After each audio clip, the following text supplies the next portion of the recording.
So my name is Carly Anderson. I'm a chemical engineer and partner here at Prime Movers Lab. I'd like to start by welcoming the audience, our limited partners, founders, extended PML family. Special welcome to the new folks on this call. For those who are new to our firm, Prime Movers Lab is a deep tech venture firm investing in breakthrough science companies that have the ability to transform billions of lives.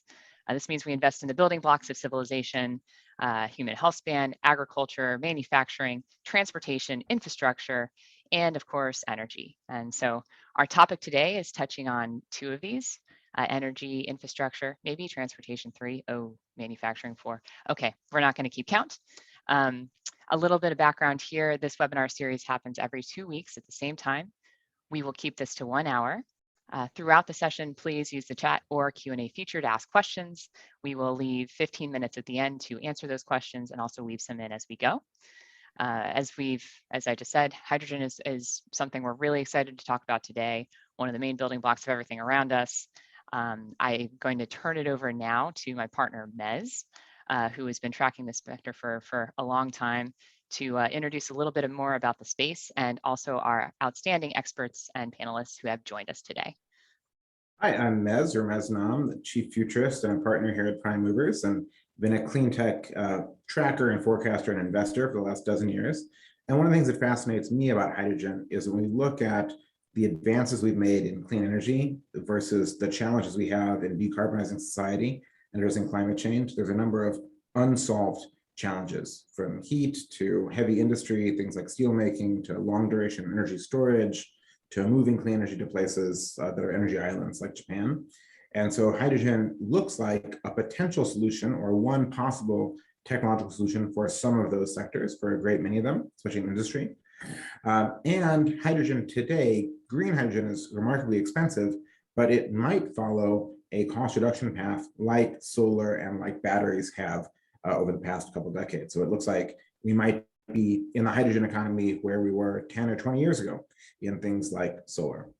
So with that, and to discuss some of those themes and other points they're going to make, let's introduce our panelists, and let's introduce them in the order in which we got them to say yes to this. So let's start with Raffi, and then Gniewomir, and then Marty. You can all introduce yourselves. Taking myself off mute there, took a second. Hello, thank you, Ramez. Thank you, Carly. It's nice to be here with everybody.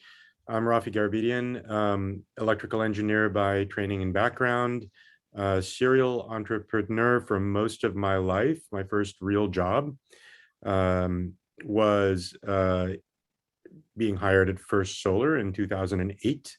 I was with the company for about 13 years, the last 8 of which as CTO, Chief Technology Officer there. I got to experience kind of the radical change that Mez just mentioned in the solar industry, the transformation of that industry and its growth, going from kind of a niche industry to really a significant piece of the energy landscape and one of the fastest growing energy resources on the planet. So happy to be here. I am now CEO of Electric Hydrogen Co., which is a startup making very low cost hydrogen electrolysis units for the conversion of renewable energy to green renewable hydrogen. Okay, hi everyone. My name is Gniewomir Flis, and it's great to be here. I am by background a chemist. Well, I have a background in chemistry and in finance, and I spent the last 5 years looking at macro energy trends, trying to figure out the mega trends of the energy transition. I started my work initially with Michael Liebreich, the founder of Bloomberg New Energy Finance. And that's when I became particularly interested actually in hydrogen as this emerging megatrend in the years 2018, 2019. I've been looking at this for the past 5 years with Michael, then later with Aurora Energy Research. Then I worked with Agora Energy Vendor, helping them draft the white paper, 12 Insights on Hydrogen. And most recently, I joined Energy Revolution Ventures as an associate, looking at technologies at the intersection of advanced materials, storage, and hydrogen. So great to be here. Hi, everyone. I'm Marty Neese. I'm the CEO of Verdagy. And prior to Verdagy, my background is I was a COO of SunPower. So joined Raffi in the solar scale-up wars, and did that from 2008 to 2017. I also founded a company to recycle the silicon kerf waste from the solar industry. And that was a company called Nuvosil that's doing solid state recycling and making alloys out of silicon and aluminum. And then during my time at SunPower, I joined the board of Ballard, which is a PEM fuel cell company, and have been on that board since 2015. So have been around a little bit of climate tech for a while, as well as the hydrogen space since 2015, and was quite encouraged by all of the momentum in the hydrogen space, and was eager to join a Coastal Ventures backed spinout called Verdagy. And we started the company May 1st of last year. Sorry, we're producing green hydrogen electrolyzers and trying to catalyze some change in that space. Awesome. So before we dive into these new technologies and what we're expecting to see on the horizon, I'd love to talk a little bit about where hydrogen is used today. And Gniewomir, maybe with your background, you could give us a high-level overview of that. Of course. Yeah, most hydrogen, the vast majority of hydrogen today is used in industry, particularly heavy industry. And within even a subset of heavy industry, I would say the chemicals industry, which includes refineries. So that will be uses such as hydrotreating or rather hydrocracking and desulfurization. Within adjacent, one could say, chemical industry would be hydrogen production for ammonia making. There are also smaller uses of hydrogen in hydrogenation of fats in the food industry. And yeah, these uses constitute most of the hydrogen used today. However, I would also note that there are minor uses of hydrogen, for example, in refinery off-gases or in chemical plant off-gases. This hydrogen is mixed with other gases and then it is actually burned for power and heat generation. Similarly, some hydrogen, very little in the grand scheme of things, but some hydrogen today is also used in ground mobility in cars and in buses. And I think that's a pretty good lead into some of the things that maybe we'll see in the future. So, okay, today we're looking at refineries. Today we're looking at food service. So all those Hostess cupcakes, maybe I'm actually eating industrial hydrogen from there. Maybe cars. What do we see looking forward as some of the places where this will be used? Can I intersect one thing before we go into the future? Gniewomir said ammonia, and just to connect the dots on something you might see in the news right now, that's predominantly for making fertilizer. And so the path there is natural gas turned into hydrogen, that's fossil gray hydrogen and used for fertilizer. And one of the things you see in the news right now is that with natural gas prices spiking, even prior to the issues with Ukraine, there was great worry about a fertilizer shortage, particularly in Europe. And now with the conflict between Russia and Ukraine, there's even more concern about natural gas supplies being shut off and fertilizer being in a real short supply. So I'm not saying that we're ready to solve that with green hydrogen, but it's interesting to see, like, very topically in the news right now, one of those uses of hydrogen is under real pressure because that hydrogen comes from natural gas. So maybe not in the US, but immediately, but in Europe and other parts of the world, having hydrogen available from green hydrogen would be able to replace some of the natural gas dependencies. Carly, yeah, Mez, we see this in the renewable energy industry as well on the generating side. We like to think that the real reason for adoption is decarbonization, which is certainly true. It's part of the drive, but energy security is not a rounding error in people's decision making and certainly in policy. I think hydrogen is going to be very, very similar. And actually, since we're starting to talk about green hydrogen, and I'm not sure we've totally defined that term yet, maybe a good way to introduce it would be for maybe Marty, you first, and then Raffi to explain a little bit about how green hydrogen is made. And also tell us about these companies that you guys are representing today. Yeah, so it really starts with input power. And so the input power is either wind or solar, or in the case of someplace like Norway that's doing green hydrogen, they would use hydroelectric. Take any one of those sources and then power an electrolyzer. An electrolyzer splits obviously water into hydrogen and oxygen, and that's the green hydrogen value chain, if you will. Awesome. Yeah, not much to add. That's it, Marty. You know, the only thing that comes to mind for me is I think the colors can be a little misleading. I don't particularly like them because the term green hydrogen is broadly and liberally used for hydrogen from electrolysis of water. And as Marty rightly pointed out, until one knows the energy source and the carbon profile, the emission profile of that energy source, it would be a misnomer to claim that the hydrogen produced by electrolysis is green. So Marty made the point, I'm just trying to sharpen it to make sure it's super clear, right? Running an electrolyzer off the grid is not green hydrogen. The electrolyzer has to be verifiably synchronized to a renewable generating asset in order to really claim that that hydrogen is clean, is fossil-free, is zero emission. Pick the term you like, but green gets thrown around and it's easily misused. Thanks, Raffi. That's an excellent point. I think. Sorry, can I just ask a quick question? How would you ensure that? I mean, from you as hydrogen equipment producers, how do you ensure that this hydrogen that you're,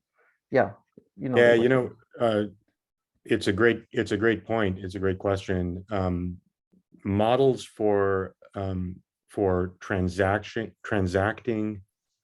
renewable energy credits in the energy industry are quite robust and well understood, and they map directly to electrolysis if you're running an electrolyzer off of the grid. The nuance, of course, is that you have to ensure you're time synchronized to the generating resource. Now, there are sophisticated buyers of renewable energy. I'll think of data center operators, the big tech companies, for example, who are quite serious about 24/7 renewable energy or 24/7 decarbonization, who are working through those transactional models and demonstrating that they can be done.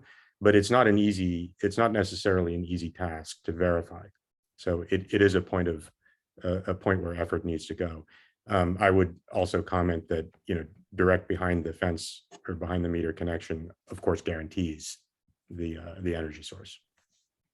That's not always possible. Yeah, and just to build on that same thing, you can also get mired in life cycle analysis where people want to take that to the nth level of overanalyzing things, and at the expense of doing the right thing now. To Raffi's point of being able to couple and get on with the electrolysis. And I'll give you an example. Just, I was having this conversation with a colleague today. We were talking about hydroelectricity in Norway being considered a clean energy input. And the Norwegian government and the people I dealt with in Norway spent a lot of time trying to compare one hydroelectric source to another. Because if you flooded a valley and you had methane emissions from fallen trees in the bottom of a dam system, do you count that or do you not count that? Do you just count the renewable energy on the other side of the dam, et cetera, et cetera? So anyway, I just say that because sometimes people will throw up all kinds of logic arguments to say why not to do something versus figuring out just the straightforward path of if we do more solar, wind, hydro, time of day matching and coupling correctly with technologies, we can get on with making a difference that matters. Marty, I'm going to jump in and say I would agree with you on run of the river hydro. I would support the counter argument you were describing on new hydro builds that are not run of river. I think that's a disastrous choice in most places. So the hydro we have is the hydro we have, in my opinion, to a large degree. And, that might be gigawatts of hydro, but not enough hydro to really power the chemical needs of heavy industry, as Gniewomir said and Carly teed up. And so when we talk about renewable hydrogen and electrolysis, I think to be realistic, to the point you're making, Marty, we have to really talk about wind and solar as the energy feedstocks. Not to say that there isn't excess hydro and it can't be used. That's great, but it's not a terawatt resource, and that's what we need. I think I think one thing that's interesting also is, even talking about connecting to the grid or new hydro versus new solar and wind is because the cost reductions for solar in particular, but also wind, look likely to continue, at least in my view, for another decade plus. They'll just like cost per kilowatt hour of electricity coming in to electrolyzers from new solar and new wind in most parts of the world, varies of course by geography, but in most parts of the world just looks likely to just outcompete other electricity sources, as long as, this may be a segue to you guys, Raffi and Marty, as long as you can run your electrolyzers off of intermittent power, right? And you can have relatively low capacity factors and fluctuating input. Yeah, and you're teeing it up perfectly, Mez. There's a trade between the energy cost and the capacity factor of the energy, because the electrolyzer isn't free after all. And so, even if hydro is a little more expensive, it's 100% capacity factor, that's a pretty nice resource.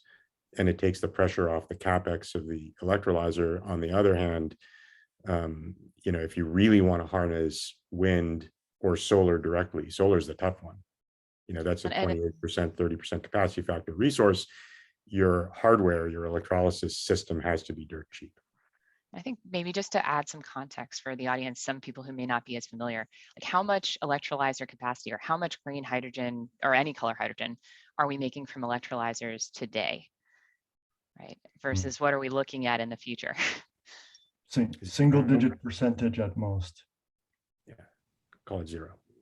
Okay, so when we're call it zero. So when we're talking about, whether we use hydropower, whether we use how far the cost of wind and solar are going to go down, we're starting from a very low point and projecting how that's going to scale. And so I'd love to talk. You're bringing up wonderful points around CapEx needs to be low. We need actually green electrons to power this. What do we need to see this ramp up? Like, why hasn't it already ramped up before? I mean, I'll take a starting point. Certainly CapEx has been prohibitive in the past. So has energy input pricing, and so has the availability of renewables. So taken together, all of those things have led to other technologies being the main go-to-market mechanisms for producing hydrogen. And then the alternative of that, or the flip side of that, is all of those things are now being addressed, and it's opening up a huge opportunity. I would also add to that from the regulation side, or even from the, maybe let's call it activism side, or at least in Europe, there is this sense within Europe that Europe wants to lead on being green. Europe wants to be net zero or carbon neutral, climate neutral by 2050. And to achieve that, we have to go beyond wind and solar. We have to go beyond wind and solar and EVs. And this deep decarbonization, or these sectors that were classically thought of as hard to decarbonize, we have to start looking at new solutions that are completely green. And hydrogen is a potential solution to many of these hard to abate sectors, such as steel, such as heavy duty transport, and perhaps even seasonal shifting of overproduction in the summer. I'm going to jump onto that comment. I think that's a very astute comment about where Europe is or wants to be heading. Some observations on the European experience, which is maybe mapping to other countries as well. But if we look at renewables in Europe, the penetration is still relatively low, and the overall emission profile of Europe has not really been dramatically positively shifted as a result of renewable penetration. Why is that? Well, it's because we didn't solve in Europe the other half of the generating problem. We didn't solve the capacity problem. You point out ultra long duration energy shifting. I agree. That's a very, very significant component of it, but even just diurnal capacity, right? So if in pushing a bunch of renewables onto a grid, you put additional strain and pressure on fossil assets to ramp quickly, that's not necessarily fixing the problem in isolation. We've been burning molecules to make energy for a long time, as long as we've been lighting fires, right? It's a very robust technology that has, millennia of history. I don't see us really going away from it super quickly. Batteries are really expensive and they have much higher uses. So, back to hydrogen, we've been talking about kind of the chemical use cases, the industrial use cases. I think we also need to keep our eyes on the reality of the transformation of the electric grid, which is not simple. And in my opinion, personally, having been looking at this for over a decade, I think it's wishful thinking to wave our hands and say, we're just going to build wind and solar and life will be good. And just to play that scenario out for our audience that might not be as familiar with that, your scenario that you're talking about, Raffi, is when you have excess power, maybe in the middle of the day, but a load of solar, use it to run an electrolyzer, make hydrogen, stuff it into a cavern someplace, and when you have too little renewable power, you pull it back up and burn it into a natural gas plant. And you can, unlike batteries, you can store not just hours of power, you could store a week of power to deal with week-long wind lulls in Europe and scenarios like that. That's right, Mez. Thank you for clarifying. And this is not to knock or discount the really robust efforts underway in many parts of the world to develop long-duration electrochemical storage technologies. I'm on the board of a company called ESS that does exactly that. So, we have line of sight to technologies that can reduce the cost of many hours of electric energy storage, stationary storage for the grid, but still it is a costly technology and it doesn't get us to many days and weeks and even months of energy storage, that's how we run our grids today. So when you think about competition, there's actually competition in multiple different types of, in multiple sectors, right? You're competing with batteries on the grid, you're competing with natural gas as a feedstock for fertilizer, or as a feedstock for some of the other refining and other uses that Gniewomir discussed earlier. How do you see that cost competition resolving in pick your favorite industry? I'm curious. Like what does electrolyzer hydrogen have to hit in order to be competitive in each of those spaces? You guys want me to jump in and then I'll pass the baton? Sounds great. Marty, you want to take it? You seem like you want to. I can only think in analogies, from the past, and maybe this is relevant, or maybe it's where you're going or not. But I look at, or the way I think about hydrogen is, and electrolysis, it seems to me that there's going to be stratification by end use, not unlike what solar did with, you had off-grid, you had residential, you had commercial and industrial applications, and you had utility and power plant. And they all had different scales and different solutions of how best to address those end use cases. And it seems to me that we're in the early innings of how the electrolyzer market is going to stratify into the best match for the end use cases, be it small lab applications where you want a little tiny system, whether it's a bus depot where you're trying to fuel 100 buses, or whether it's decarbonizing a steel operation or trying to add to that energy mix, if you will. And there's going to be very different solutions for all of those different use cases. At least that's the way I think about how the costs are going to stratify. And that might be naive, though. I would agree completely. I'm going to maybe get a little more specific to answer your question, Carly. I think, first of all, I don't see renewable hydrogen competing against those other resources. I see it being pulled into those markets by the forces, the political forces that Gniewomir kind of keyed up, right? There's geopolitical forces as well as the desire to decarbonize among the body politic that's pulling solutions. But I don't like the idea of entering a market based on the notion of subsidies that are political in nature. In the long term, creating the economics that will work. So your question is the right one, Carly.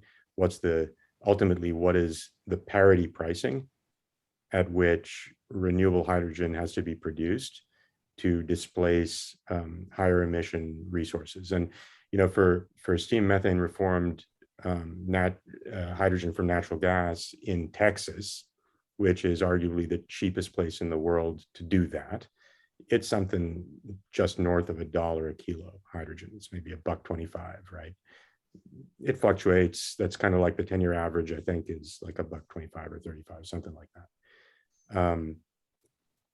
Now go to Europe, that's way too low, right? It's the price in Europe is much, much higher because natural gas is much more expensive, and it tracks almost directly with natural gas price.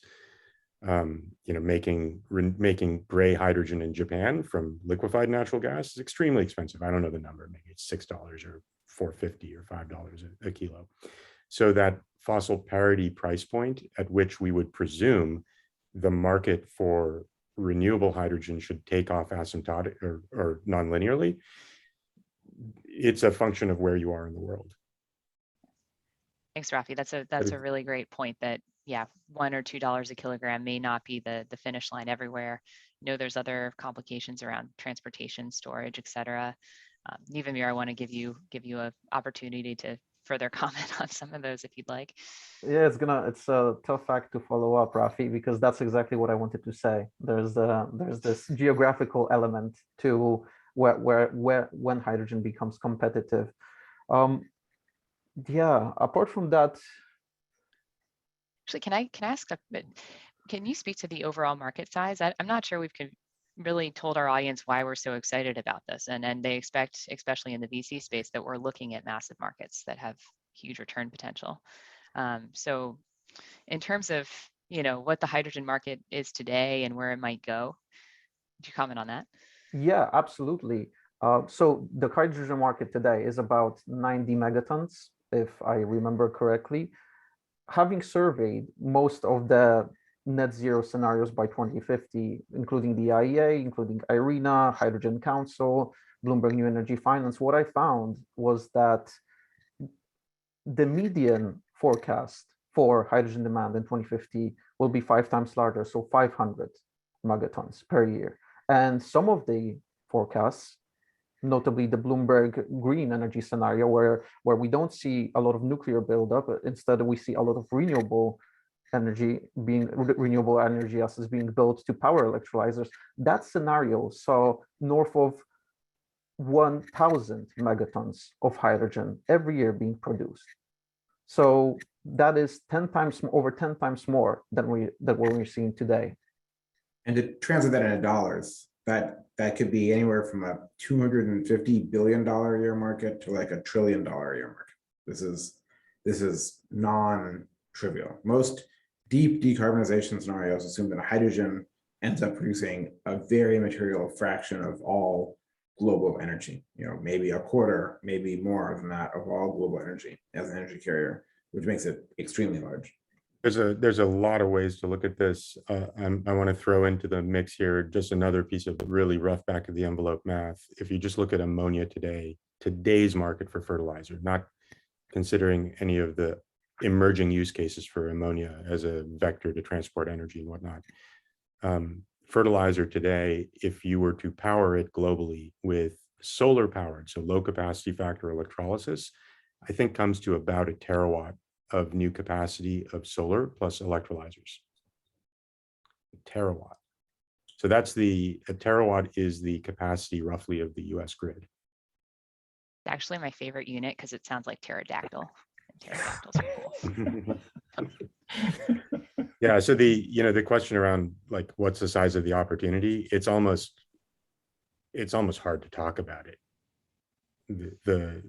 And you can be a glass half empty kind of person and say, wow, the scale of the problem is so immense, right? But translating that to opportunity is like, wow, it's such a big opportunity. Gniewomir, do you want to talk about what's been happening in Europe as far as policy pushes and national and European-wide plans to accelerate hydrogen deployment? Yeah, absolutely. European Union, I mean, I was just about to say we, but I'm in the UK right now, which is outside of the European Union. But I can talk about the UK, I can talk about the European Union. So I'll start with European Union, which has plans to develop 40 gigawatts of electrolysis by 2030 within member states. And I believe that member states they have their own strategies, but these strategies don't add up yet to those 40 gigawatts. However, there are private projects, notably the High Deal Ambition, which aims to deploy something like 60 gigawatts of electrolysis alone. This is a mega project. It's a consortium of many stakeholders. At the moment, they only have 7 gigawatts that's really in the pipeline. But yes, their ambition is 60 gigawatts. Europe officially has 40 gigawatts ambition. And then there is the UK, which itself also is looking to develop 5 gigawatts. So a lot is happening. Most of European subsidies actually come up to about, taken together, most of European subsidies come up together to somewhere or north of $10 billion dollars per year that are available to hydrogen projects. So there is a lot of movement here, and there's also a lot of interest in spreading hydrogen and spreading European hydrogen technology outside of Europe, notably the H2 Global project that's financed directly by the German government has allocated 1 billion euros to develop projects outside of Europe for import into Germany through a double auction system. So for instance, if you cited solar in the Middle East or somewhere very sunny and cheap, Germany would like to import that presumably lower cost hydrogen that was made with really cheap electrons into Germany. Is that the idea? Yes, absolutely. Okay.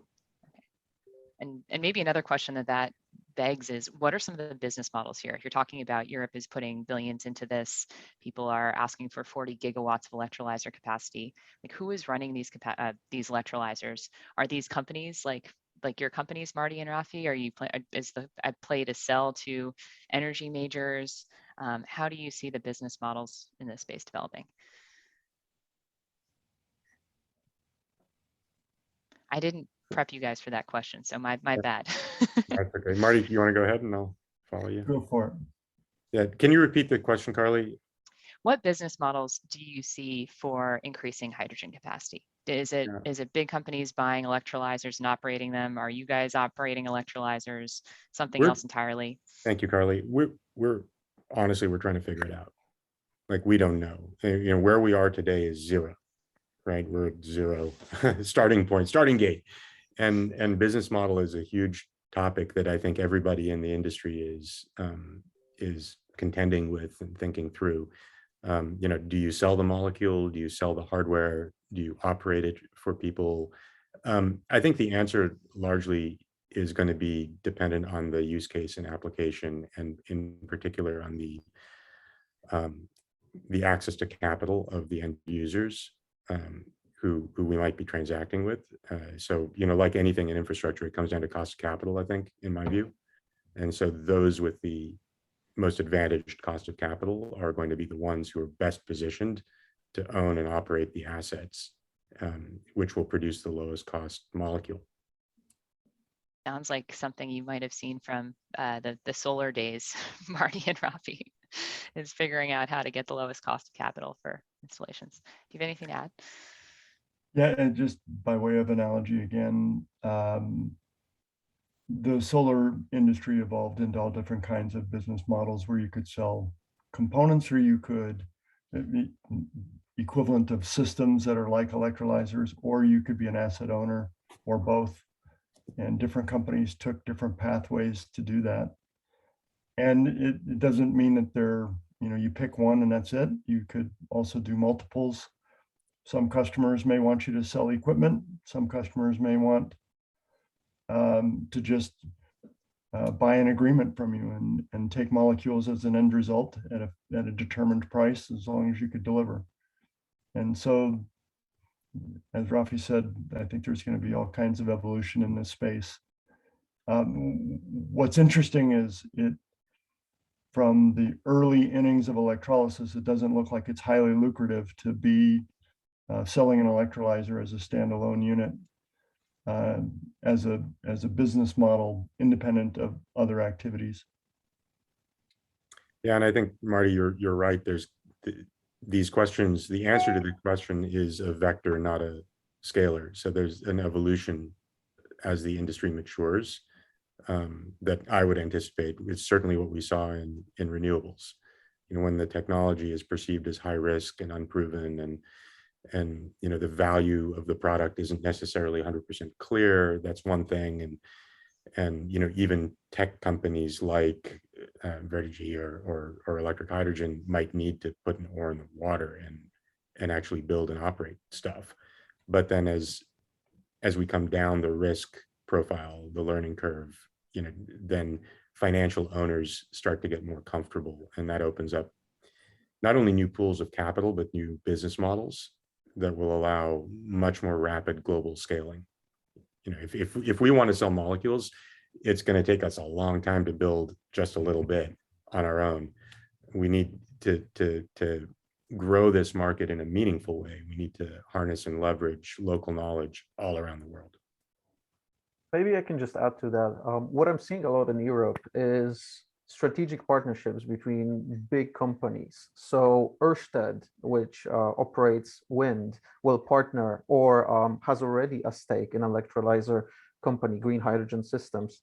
And then they will come together, put a big project, and they already have a buyer in Maersk, which intends to use green or decarbonized methanol for its shipping. And we see these big consortia springing up. It's not just Ørsted, it's Repsol in Spain, it's ArcelorMittal. Notably, what we've also seen is these giga funds, really, because they have, they have billions. And there is this fund called High24, which its sole aim is to take these projects and put them into one coherent thing, from project development to off-taker. Essentially, fund infrastructure integrators. So that's one of the, or two maybe, business models that I've noticed. So jumping off to a slightly different topic, we have war in Europe right now, where Russia has energy leverage over Europe because of natural gas.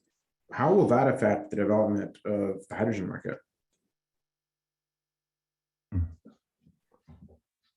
Tough question. I was in Ukraine just 5 months ago. I was actually meeting some people there who are very interested in developing. The south of Ukraine has not just amazing solar. That's a lot of the wine comes from south of Ukraine, or the Odessa region.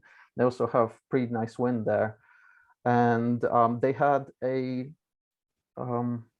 ammonia export terminal that was standing there from Soviet times. So they had a ready route to market, essentially, and they were hoping to get the H2 Global, to jump on the H2 Global train. And even the European Union in its strategy has said that they were targeting specifically Morocco and Ukraine to deploy an additional 40 gigawatts of electrolyzers.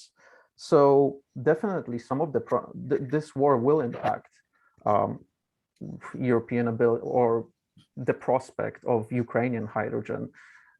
That's a negative on one hand. On the other hand, however, we might see Europe decide that on energy security grounds, we need more hydrogen, whether domestically in Europe or to promote it in countries that are not currently under conflict. That could be Chile, that could be Namibia, that could be even Australia. I think I see as whatever happens in the short term, that Europe will have added incentive to wean itself off of Russian natural gas, which I think will lead to many, many things: more imports of LNG, more heat pumps, faster deployment of renewables, maybe keeping some nuclear reactors alive they wouldn't have. But one of those approaches, especially for the industrial sector, which is a third of Europe's natural gas use and is, you know, larger than or similar size to all imports to Europe from Russia of gas, is hydrogen is one of the viable approaches for replacing natural gas use in that sector. Not to mention the power long-term storage scenario that Raffi mentioned, which is really what, you know, why Europe has natural gas power plants as well. That could largely be offset with hydrogen production. So I think it's most likely to be a long-term play. It just takes a long time to scale up the industry to be anything meaningful compared to that number. But I can't imagine it won't lead to more and faster investment in hydrogen in Europe as a domestic security play. You know, as I think Marty said this very early in the conversation, but this thing doesn't exist yet. This renewable hydrogen thing doesn't exist yet, but the opportunity is just immense. What's special now? Why now? Why are we talking about this now? Why hasn't it happened already? It's clear, right? Energy prices were too high. Renewable energy was too expensive, but now it's not. We actually have really solid experiential evidence now that we can produce renewable energy at decent capacity factors at a low enough cost to enable the production of renewable hydrogen at viable pricing. It's all contingent on the electrolyzer technologies being capable of variable operation and being priced as a constructed plant at a level where the capex component of the levelized cost of hydrogen is also manageable within that fossil parity pricing construct for the output.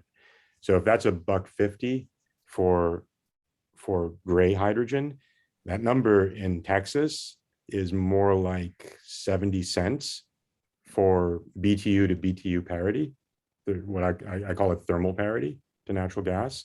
That's a daunting number. It's very, very hard to see our way today. I think we'll eventually get there, by the way. But like today, in the next 5 years, in the next 10 years, I'm not so sure we can get down to those price points. But Europe is unique. Thermal parity in Europe is quite a bit higher. And the political pressures, as you mentioned, are quite significant. I think, you know, the takeoff point for all of this is the capability to drop the cost of renewable hydrogen production dramatically. That's the bottom line. If we can do that, and that's why Marty's here, that's why I'm here, that's why we're you know, putting an oar in these waters, right? Is to try to get down to that $1.50 as quickly as possible, and then down from there towards $1. And if we can do that, the sky's the limit. I think you guys can do that. I mean, just to riff a little bit more on Europe, you know, US natural gas prices a year ago were like $3 an MMBTU, right? And in Europe right now, it's a temporary spike, but they're close to $30 an MMBTU. They've been above 20 for a while. And so that BTU by BTU crossover point where renewable hydrogen is not just cheaper than hydrogen made from natural gas, but is literally cheaper than natural gas for heating or power, might be $3 or $4 a kilo of green hydrogen in Europe today. It might be even higher than that. It's really shocking when you do the numbers that it's plausible that systems that you guys build in the next 3-4 years with, you know, new renewables projects could literally be cheaper than burning gas in Europe for power or fertilizer. And that's really surprising. I did not expect to be saying that 6 months ago. Well, not that nothing is happening in the US either. I think we are seeing more, at least some announcements in terms of like SoCalGas proposing a pipeline system in LA or you know, converting part of their pipeline system to handle more hydrogen. There's obviously also already lots of infrastructure along the Gulf Coast for transporting hydrogen around. We've definitely seen the most interest in the US so far for dropping the carbon intensity of fuel. So like Gniewomir was saying, blending hydrogen, green hydrogen, or other flavors of hydrogen that are less carbon intensive in to drop the carbon intensity of fuel sold in California. Are there other areas in the US or projects that any of you are excited about? Since we're giving Europe a lot of love, I figured we should. There's a super interesting one. There are many, but there's a super interesting one in Utah called the Intermountain Power Project. If people aren't familiar with that, I'd encourage you to look at it. It's used to be a coal generating station. I think most of the energy went to LA Basin, but it's being converted to initially to natural gas, but those are hydrogen ready turbines. And so, by the way, they also have and are developing salt dome storage near that location. It's an integrated view of power generation application of renewable hydrogen, right? So it's a real neat project. Awesome. Marty, what's your favorite hydrogen project? Well, there's my favorite, and then there's the ones I know about that are nearer to our investor base, if you will. And the ones in our investor base that incorporate a renewable power developer, plus the ability to tap into existing pipelines to get to ammonia, is the most compelling near-term opportunity for us in the US. It just, I mean, our particular technology, we electrolyze at ambient pressure, so any kind of secondary compression and transmission, if you will, is taken on by our partners. And they've got some interesting use cases where there's pipelines available and an end consumer of scaled hydrogen. So that's super exciting to me, but we've got a ways to go before we've got the product that can slot into that and do the duty cycle that needs to be done.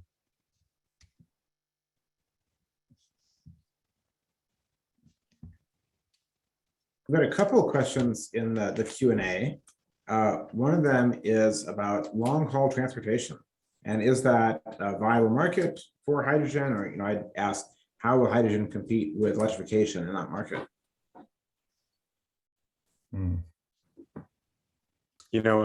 One of my co-founders at Electric Hydrogen, Dorian West, spent 15 years at Tesla. His last project at Tesla was the first prototype of the Tesla electric truck.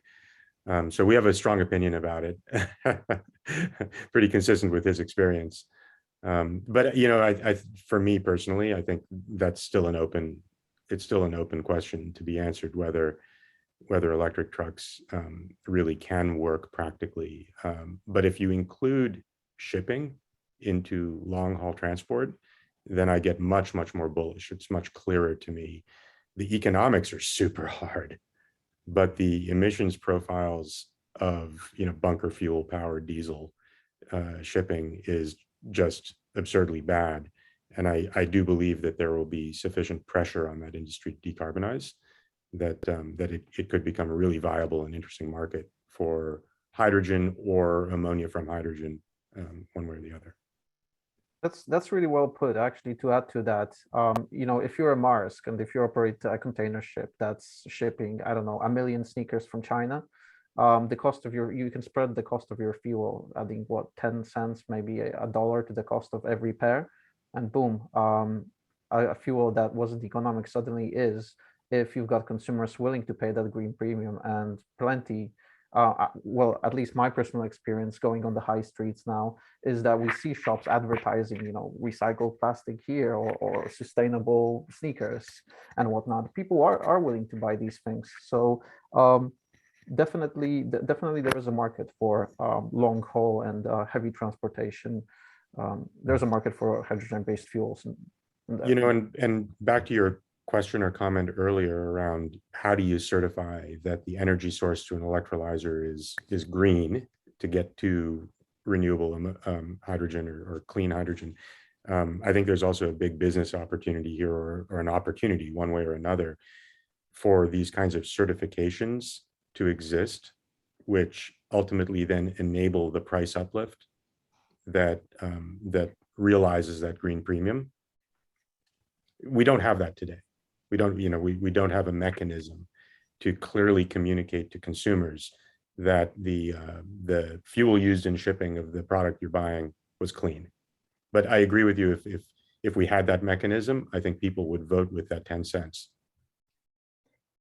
Yeah, and just to throw in a different perspective from let's call it from the engine side of things, like if you were sitting at Ballard, you would be plotting where diesel parity exists and what markets open up first, and all those heavy duty motive applications for long haul trucking and buses, rail, marine, with and without battery electric as a companion. start becoming super interesting as use cases of substance and very high volumes. I want to switch gears and see if we can get to two questions at once. Do you have a view on the different electrolyzer technologies, PEM, alkaline, solid oxide, and which one will win? And there was another question about who's doing the most robust efficiency studies on electrolyzer technologies. So opinions on electrolyzer technologies and comments on efficiencies. I know we've got some opinions and on this call. So I'll throw out the Swiss flag first, which is not unlike solar. We want all electrolyzers to find their footing at the right segmentation and the right place. So for example, if you're building a whatever, pick one, an electrolyzer that pairs well with a bus depot, good luck, Godspeed. I hope you find a market. And we'll do the same with our particular technology in the industrial sector, if you will. But not unlike solar, I think that the technologies are going to be viable and find plenty of use cases and plenty of demand. And it's not going to be a winner take all type of deal where somebody's going to be left on the sideline with a stranded technology. At least that's my hope, that it doesn't turn into a winner take all type of approach. Nice Swiss flag waving, Marty. Thank you. It reminds me, the very question reminds me of the early days of when I entered the solar industry. And within the solar industry, there was a lot of argument and yelling and screaming and heated discussion around thin film versus monocrystalline versus multicrystalline silicon, da da da da da. And at the end of the day, we as an industry realized it just doesn't matter. What matters is levelized cost of electricity. And as Marty clearly says, that there are some other features that matter as you segment the market. So you got to decide what you care about. If you care about like ease of installation on a rooftop, that's one thing. If you care about bulk power generation, that's another thing. And if we're here today to talk about hydrogen as a large scale contributor to decarbonization, we're not talking about point of use applications for research uses, right? We're talking about large systems. I think it does have to boil down to levelized cost of hydrogen production, which goes to the second question around modeling. This is Wild West. So hydrogen there is no consistent way to even talk about the performance attributes of an electrolyzer today. We see in the industry spec sheets, headline numbers, blah, blah, blah, what have you, that mix and confound all sorts of important engineering metrics and parameters. Hydrogen is kind of like batteries, right? It's really easy to lie with a battery spec sheet. It's also really easy to lie with a electrolyzer spec sheet. To level that playing field, people need like a trusted platform or resource to judge the performance of a particular system. And I don't know what exists in European research agencies in terms of publicly available tools. I know that NREL has a tool, but again, the input parameters are the crux of it. And how do you judge those and validate them? Yeah, Wild West. I think we need stuff built so we have actual projects to withdraw cost numbers from, and and that'll bring the financing cost down as well, since I know that can factor into the LCOE. Yeah, I mean, a lot of things haven't even been parameterized. For example, the efficiency of an electrolyzer is a function of its operating point. That's typically not specified by most electrolyzer manufacturers, and our checks in the market say it's not even known. All right. I think it's true. I can definitely echo that, having been doing research into electrolyzers and trying to figure out the average efficiencies for every technology back in 2020. It was even more of a Wild West. Now I'm starting to see some more reliable data, but 2020, it was really difficult. But I just wanted to also echo Marty. I do believe that the market for electrolyzers is going to be quite differentiated. and it's going to very much depend a lot. In fact, it's going to depend a lot on who the final off-taker of that hydrogen is and how your electrolyzer will integrate in with their system. If you have a high temperature electrolyzer that can integrate perfectly well with a refinery or an ammonia plant. Plug for Heliogen. Perhaps.